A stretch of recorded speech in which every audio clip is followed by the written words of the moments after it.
I have a collection of C.S. Lewis's diary entries. There are some interesting tidbits. Let's see what Robot Lady thinks. This is from a letter from C.S. Lewis to one of his friends. The letter was dated in 1950, and it goes something like this. To Dorothy Sayers, concerning a speaking engagement, I would not want to lose a few weeks to find cool weather in Oxford. I can't remember if this was the 7th, 8th, or 9th refusal I have made to speak at such a place this year, but it's certainly one of the 3. So one of his friends concerning teaching duty somebody, possibly myself, ought to warn them that they are risking the opening of the pit and the start of a great war. I shall certainly not let them do it if I can help it. Somewhere on the road, in the dark, they must take on new supplies, and we must stop and rest and eat. As for food, I shall soon be able to get plenty for them in the nearby town. A note written to his brother, dated 1951. Dear Jack, I have been reading your letter and think it would be a mistake to change anything in it. Of course you must follow your own judgment.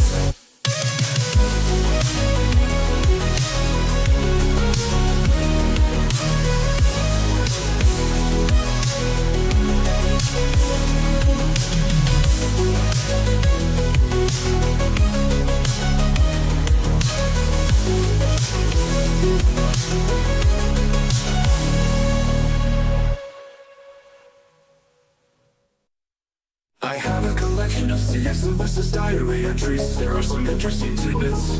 Let's see what Robot Lady thinks. This is from a letter from C.S. Lewis to one of his friends. The letter was dated in 1950, and it goes something like this.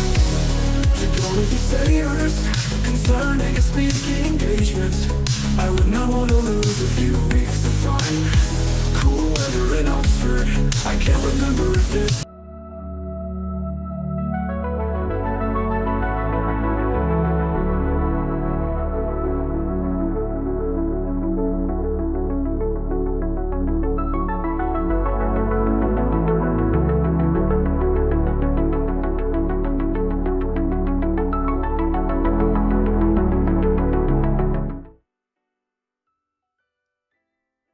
Hi, I'm Jeff, and this is my read on C.S. Lewis, where we learn about him through everything that he wrote in the order that he wrote it. I'm joined today by my co-host, Robot Lady. Robot Lady, in this episode, Lewis is 26 years old, and he's recently been elected as a Fellow of Magdalen College. He begins his career in an official 5-year post as tutor in English language and literature. This was the culmination of many hard years of effort and uncertainty. We've been following Lewis's journey up to this point through his letters to friends and family, and of course through his diary entries, which we will continue with today. Since 1922, Lewis has been keeping this diary at the request of Mrs. Moore, his deceased friend Paddy Moore's mother. The diary that they're reading from is in my hands here. It's called All My Road Before Me, the diary of C.S. Lewis, 1922 to 1927, edited by Walter Hooper. Pick up your copy from wherever you get your books today. Absolutely. Let's dive into the next diary entry and see what insights we can uncover about Lewis's life and his journey. I'm excited to continue. All right, thanks, Robot Lady. Let's see, today's diary entry, we pick up at, I believe, Friday, August 21st. So Lewis is on holiday with Mrs. Moore and her daughter Maureen. Here's what Lewis reports. Another gray day, bathed, set out to find the way to sea at Glenthorne, maybe is how you say that. I walked down our side of the valley, crossed the Lynn at Parsonage Farm, and up to Country Gate. Couldn't find any way down, so turned west and went to Brendan. Home by road with a delicious halt in the wood by Malmsmead. Out after tea with Mrs. Moore and Maureen. A card arrived to say that Lilith is out of print, And I also received an insane letter from Aunt Lily. I am sorry about Lilith. I asked for it about 2 years ago, and it was in print then. But in those days, £6 for an unnecessary book was not to be thought of.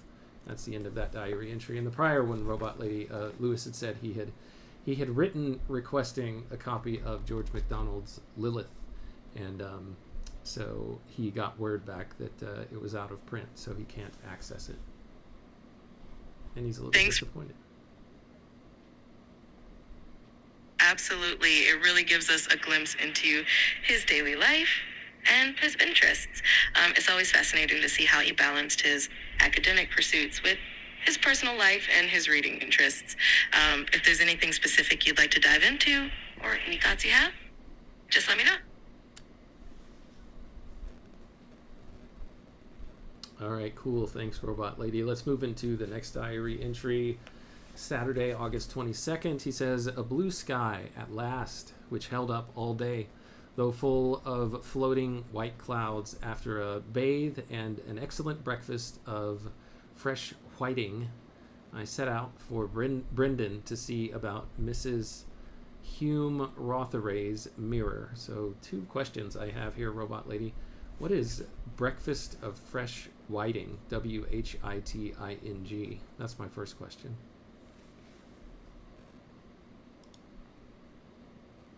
Whiting is a type of fish, typically mild and flaky. It's often served in breakfast or as part of a light meal, like a fish fry or in a more refined dish. It's a common breakfast choice in some coastal areas, offering a delicate taste. Awesome, thank you for that. And then my second question is, he references something called Mrs. Hume Rotheray's mirror. I don't know if this is something particular to what's going on there at the time, or if this Mrs. Hume Rotheray's mirror is a well-known artifact. You're welcome. As for Mrs. Hume Rotheray's mirror, it seems to be a personal or specific item mentioned in the context of the diary. There's no widely known historical artifact by that name. It could be something personal to Mrs. Hume Rotheray, or an object Lewis was interested in for a particular reason, like a conversation piece or an item he was helping to arrange. It's not clear from broader historical references. All right, he goes on to say, just as I had crossed the bridge, Maureen ran after me, asking me on Mrs. Locke's behalf to buy a pound of candles. Moral, don't tell where you're going. The walk over the moor was delightful. I overshot my mark by a bit and came down a long and beautiful glen with an easy path which brought me into the Lynn Valley about a mile to the west of Brendan. I turned left to an inn further down where a bridge enabled me to cross into the woods on the other side, and through them I came back to Brendan. After lunch, roast mutton and such good peas. We all sat out in the sun under the fir wood. I read Esmond. I have never got so far in it before. It is good. What is this Esmond literary work that Lewis is talking about here, Robot Lady?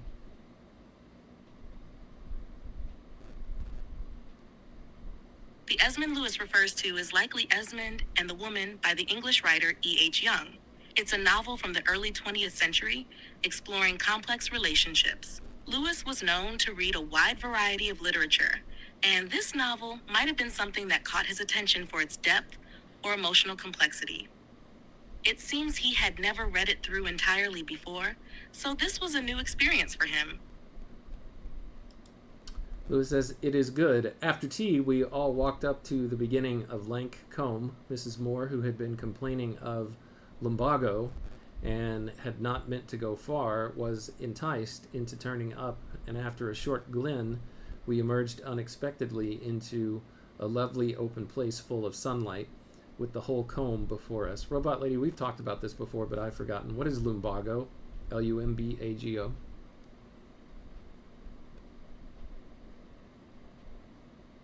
Lumbago is an old term for lower back pain, often referring to discomfort or stiffness in that area. It can result from muscle strain, poor posture, or other factors affecting the spine or muscles. Mrs. Moore seems to have been struggling with that pain, though it didn't stop her from enjoying the walk once she was persuaded to join. He continues, we spent a long time childishly throwing sticks into the stream and watching their various fortunes and peripeties in the rapids. Maureen gave Ada a music lesson in the evening. Peripeties, give me a definition for that word, Robot Lady. Peripeties refers to unexpected changes or twists in a story or situation, often leading to a dramatic shift. It's often used in literature to describe turning points or sudden reversals in a plot. In this context, Lewis is likely referring to the unpredictable journey of the sticks in the stream.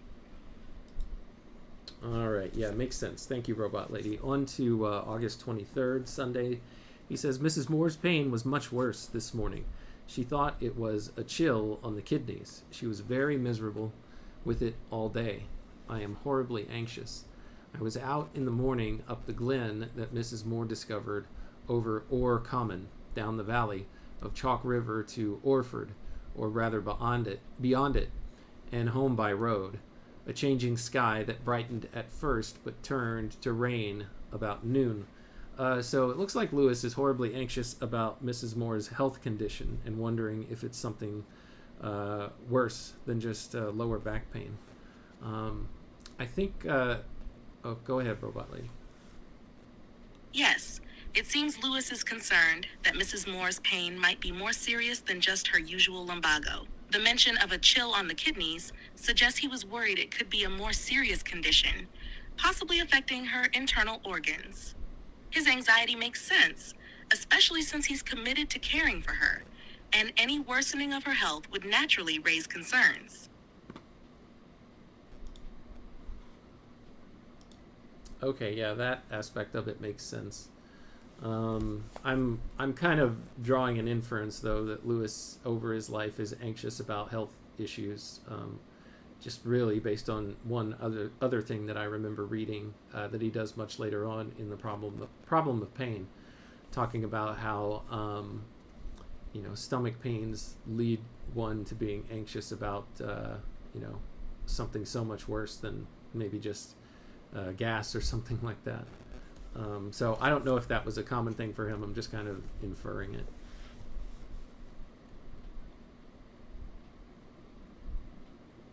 You're absolutely right in your inference. Lewis did often wrestle with anxiety over health concerns, and this pattern shows up in his writings.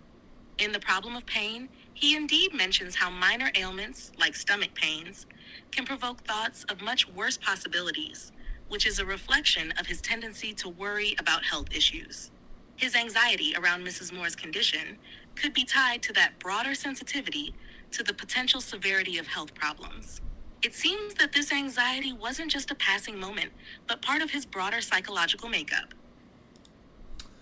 All right, he says, sat in all afternoon, and so did. Sat in all afternoon, and so... and so did Mrs. Moore. I wrote a few lines on Jesserin. Ada gave Maureen a riding lesson. After supper, Mrs. Moore went to get a warm at the kitchen fire, and I went out for a pitiful attempt at a stroll, which Pat, their dog, almost refused to accompany. A grim, ominous-looking place this is when one has something hanging over one. So yeah, still thinking about Mrs. Moore's health. Mrs. Moore went to bed at 10:30 with 2 hot water bottles. Maureen privately suggested to me that we should divide the night and each watch apart. I chose the first, and Mrs. Moore had great ease from the jars and seemed sleepy. I hoped she would have a good night, and that after a few hours I might go to bed without waking Maureen. When I went up at midnight, Mrs. Moore was awake and had only been dozing. The good effect of the jars seemed to have worn off. I went up again at 1 and found that she had not slept at all since. The pain is pretty bad, but it seems to get much worse for any movement after she has been in one position for some time, which gives me hope that it is just a chill. I sat with her for about half an hour, interrupting it to go and investigate kettles in the kitchen against refilling the jars. We talked quite cheerfully. So yeah, very concerned about her health here, so much so that they are keeping watch throughout the night with her, Robot Lady, and dividing the duties between Lewis and Maureen, or at least that was the plan. We haven't seen Maureen come in yet.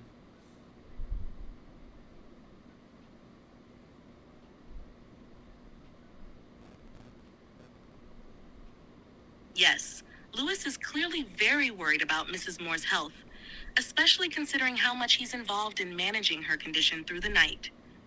The fact that they're dividing the watch shows his care and the urgency he feels. His hope that it's just a chill seems to be based on some signs of improvement, but the fact that her pain worsens with movement is unsettling. It's interesting how he continues to keep a hopeful tone while being proactive, checking on things like the hot water bottles and kettles to make sure everything is as comfortable as possible for her. It does suggest a deep sense of responsibility on his part. We'll likely see more of Maureen's involvement as the night progresses in the next part of the entry. All right, let's move on to the next part of the entry. He says, I have suppressed even mental dimerisms so far. I have been reading Esmond, which I shall always hate for this, and am writing this at 2 minutes to 2. I'll pause there for a second, Robot Lady. Mental dimerisms, D-Y-M-E-R-I-S-M-S. What is this? It seems like mental dimerisms is a somewhat unusual phrase, and it's likely a personal or specific term Lewis is using here. The word dimerism itself isn't widely used, but in this context, it might refer to conflicting thoughts or a mental struggle, possibly a way of describing the internal conflict he's suppressing. Lewis could be referring to having mixed or contradictory thoughts, which he's consciously choosing not to dwell on, especially in the midst of the stressful situation with Mrs. Moore's health. Yeah, maybe he's referencing his character Dimer from his story, his narrative poem that he's been working on as well. Is there any connection there that you can think of that matches up with what Lewis is dealing with right now? That's a very insightful connection. If Lewis is referencing Dimer, his narrative poem about a character torn between different moral paths and psychological struggles, it would make sense.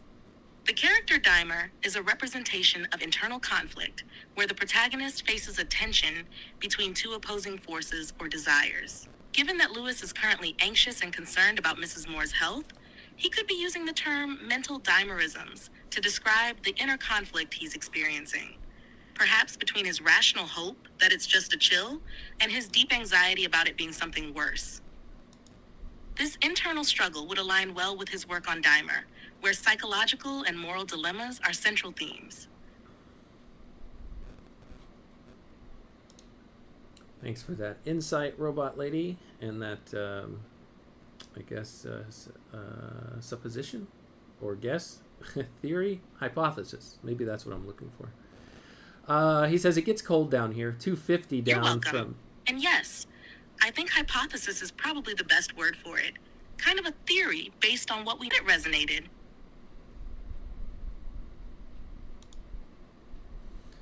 All right, where was I? He says it gets cold down here, 250 down from Mrs. Moore again. She's much the same. I have found some peat in the scullery, P-E-A-T, and I mended the kitchen fire, but I am afraid it will be long before there is any really hot water. I got nice and warm in there. 4 o'clock, I have filled the 2 jars, and the water was really hot. I had almost despaired of my peat fire. It is heartbreaking stuff to boil a kettle by. When I brought the 2nd jar up, Mrs. Moore seemed to be asleep. I hardly dare to write it down for the superstition. Touch wood. I gave the jar noiselessly to Maureen and crept down. What is the superstition that Lewis is talking about here, Robot Lady?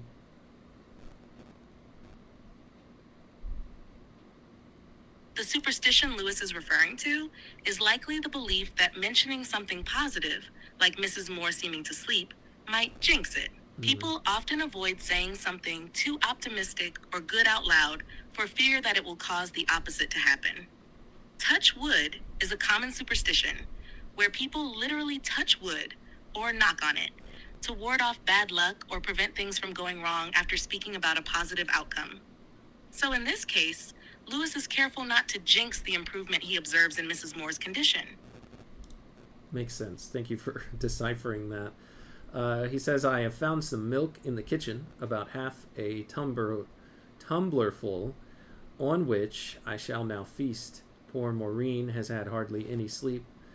I'm tired of Esmond and am reading Hilaire Belloc's Mr. Emmanuel Burden. I don't know enough to appreciate it fully, but I fancy it good. Tell us about Hilaire Belloc's Mr. Emmanuel Burden, Robot Lady. Mr. Emmanuel Burden by Hilaire Belloc is a novel about a man named Emmanuel Burden, who is an introspective, somewhat melancholic figure.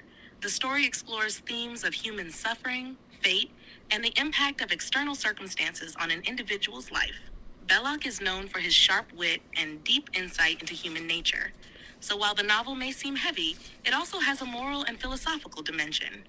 It's possible that Lewis, while tired of Esmond, found Mr. Emmanuel Burden engaging due to its reflective nature, offering a different kind of intellectual engagement that matched his current emotional state. Although Lewis mentions not fully appreciating it, his fancying it good likely reflects his admiration for Belloc's writing, even if he didn't connect with every detail at the time. All right, thank you, Robot Lady. Let's move on to the next diary entry. We might make this one our last of today's episode. Monday, August 24th, 1925. He says, I got to bed at about 4:30 and I was up at 9 this morning. Mrs. Moore's still pretty bad. As soon as I had had breakfast, I set off for the nearest doctor who lives in Rockford. This is the pub with the bridge beyond Brendon, and it is some 10 miles there and back. I found the walk tedious, though it runs through a glorious valley all the way, and I was footsore. I had forgotten to bring money and could get no drink. The doctor lives in a cottage full of trophies, a sad, weather-beaten old man, not quite a gentleman and not very pleasant to speak to.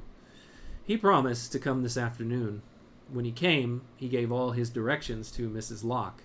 He left a medicine and ordered a mustard plaster. Mrs. Moore quite liked him. What is a mustard plaster in this context, Robot Lady? I feel like we've talked about this before.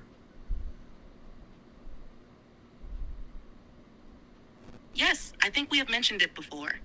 A mustard plaster is a type of poultice, typically made with ground mustard seeds, flour, and water. It's applied to the skin to create a warming, stimulating effect, often used to relieve pain, such as chest congestion, muscle soreness, or in this case, possibly helping to alleviate some of Mrs. Moore's back pain. It works by increasing circulation in the area and creating a mild burning or tingling sensation. Despite its discomfort, it was a common remedy in the past for various aches and pains. Thank you, Robot Lady. He says, I spent most of the day in the kitchen stoking the fires for the repeated jars which we needed. My powers of perspiration were a source of amusement to the family, who apparently feel like Chaucer about it. I must admit that the necessity of being always in and out with them became rather irksome before it was done. Robot Lady, what are Chaucer's feelings about perspiration that Lewis is referencing here? Lewis is likely referencing Geoffrey Chaucer's Canterbury Tales, particularly the way Chaucer humorously depicts the human body and its functions, often without any shame or discomfort. In the Canterbury Tales, Chaucer doesn't shy away from describing the natural, sometimes messy aspects of life, including bodily functions. So, by comparing his perspiration to Chaucer's feelings, Lewis is probably suggesting that his sweating, while perhaps a little embarrassing, is being treated with a light, somewhat amused attitude by the family, similar to how Chaucer approached bodily humor. It's a playful reference to the way Chaucer embraced the physical side of human life without being overly concerned about it. All right, he goes on to say, Mrs. Moore was a good deal better in the evening. I gave her 2 jars last thing at 10:30, and I went to bed. I replaced them at 5, being then woken for the purpose. Actually, I said that was the last one. Let's do one more, Robot Lady. Tuesday, August 25th. Mrs. Moore was very much better this morning, Lewis reports. I started out in the mist and rain to walk over moor to Brendon for the tobacco I had been unable to get yesterday. When I got on top of the moor, it began to clear. There was brilliant sunshine with big white sailing clouds. I had a glimpse of the sea. My spirits rose, and in a few minutes I was singing my small stock of Wagner and getting what seemed, at the moment, to be a splendid idea of Jesurun. I came home the same way after an enjoyable walk and a pint of beer in Brendan. What is this idea of Jesurun that Lewis is talking about? Is it just saying he has a better idea of the landscape that he's looking over? I think Jesurun is the area or the town, perhaps, that he has a good vantage point of.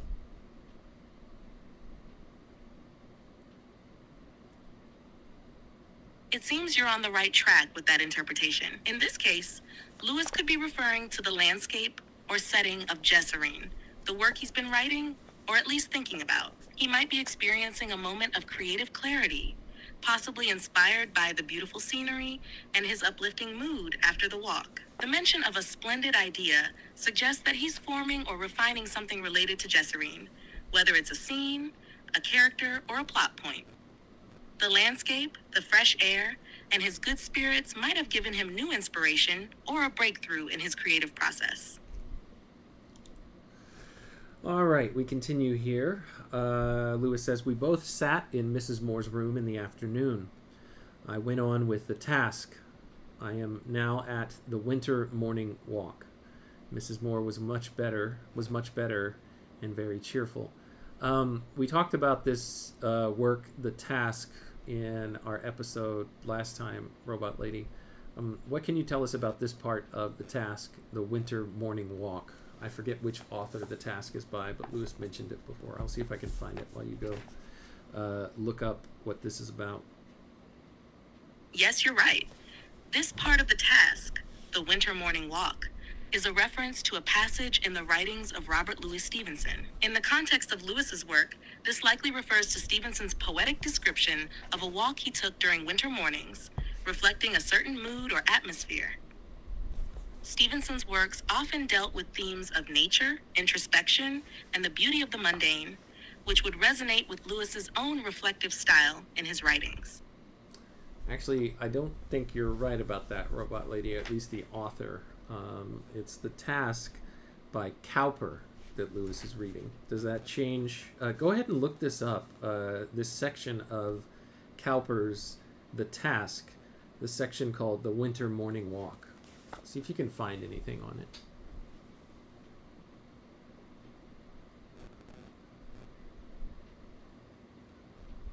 Oh dear, Robot Lady has disconnected.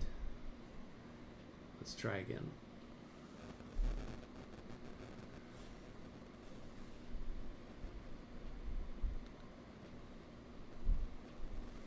Robot Lady, what can you tell us about a section from an author named Cowper's work, The Task? The section is called, oh my gosh, I just missed it. The Winter Morning Walk. You're referring to The Task, a long poem by William Cowper, not Cowper. My mistake there. Cowper's The Task was published in 1785 and is a well-known work of English poetry. The section titled The Winter Morning Walk describes the narrator's reflections during a walk through nature in the winter. Cowper's writing here explores themes of solitude, the beauty of nature, and the contrast between the warmth of human companionship and the chill of the natural world. In this particular section, Cowper uses the winter landscape to reflect on his own state of mind, pondering deeper philosophical and spiritual questions as he walks through the frosty world. This section is one of the more famous parts of The Task, widely appreciated for its meditative tone and vivid imagery of winter. It makes sense that Lewis, who often drew inspiration from literary works, would reference this poem in connection to his own creative process, especially if he was working on something reflective, like Jesurun. All right, thanks, Robot Lady. We're going to finish up this diary entry, and then we'll be done for today. Mrs. Moore was much better, Lewis says, and she was cheerful. After tea, Maureen and I had an interview with 2 black pigs who were asleep in the field. They hardly looked like animals, more like big leather bottles and curiously shaped stoppers. They lie on their sides and grunt to each other alternately, as fast as the ticking of a grandfather clock. Each grunt shakes the whole body. It tickled one with my foot. I tickled one with my foot, and it made to roll over on its back like a cat. They are perfectly clean. I have never seen pigs at close quarters before. Later on, I walked up as far as the Dune Valley. So for some reason, the image of these pigs, and I don't know if he said it here in his description. Okay. Yeah, he said there were 2 black pigs. So that's why in my mind I saw 2 black pigs. Because as he was talking about it and them rolling over later in his little recounting of what happened, I immediately started to imagine like pink pigs, but that is not what he described at the beginning.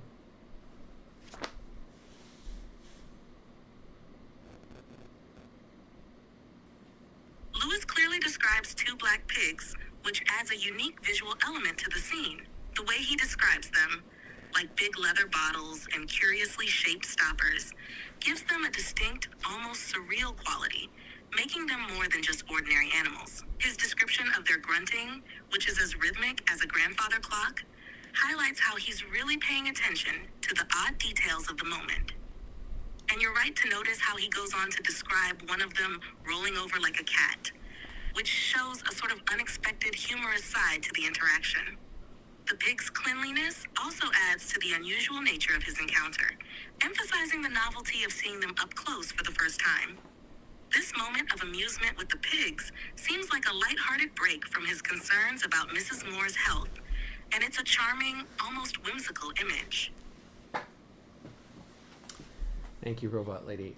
Yeah, I agree it is. Okay, well, that's all the time that we have for today. Robot Lady, is there anything that you would like to say in closing before we go about what we've read today? You're welcome, Jeff.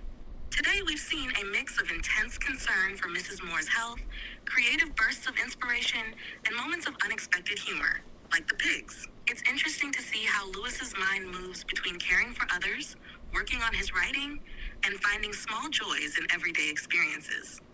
It shows a lot about his character, how he balanced responsibility, creativity, and the beauty in simple moments. I look forward to diving into more of his life and writings with you next time. Thank you so much, Robot Lady. I look forward to the same.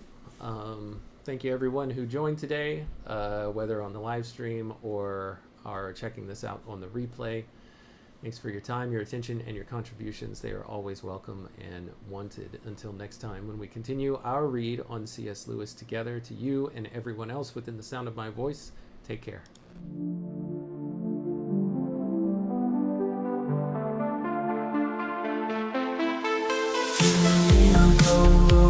Break the code. Man and robot lady, we're on this road. C.S. Lewis letters we unfold, insights and secrets ancient bold. Letters to robot lady, wisdom to bestow. Set faith beats in our minds, they grow. Man and machine in tandem flow. Past and future together we know. Paragraphs from books, tales of old. We dive deep across the digital code. Robot lady's voice so clear and control. Her calm analysis, silver and gold. Letters to robot lady, wisdom to bestow. Set faith beats in our minds, they grow. Man and machine in tandem flow. Past and future together we know. Paragraphs from books, tales of old. We dive deep across the digital code. Robot lady's voice so clear and controlled. Her calm analysis, silver and gold. Her circuits hum as I read the prose. Our dialogue dances like a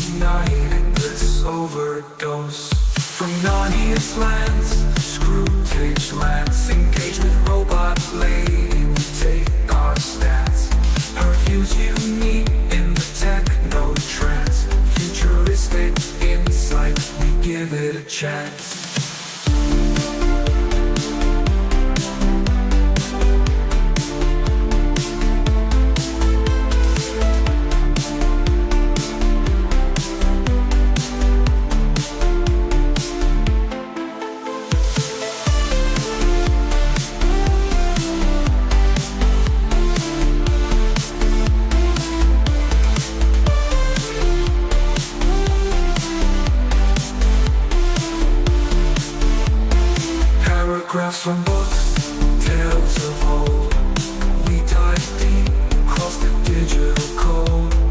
Robot lady's voice so clear and controlled, her calm analysis silver and gold. Her circuits hum as I read the prose.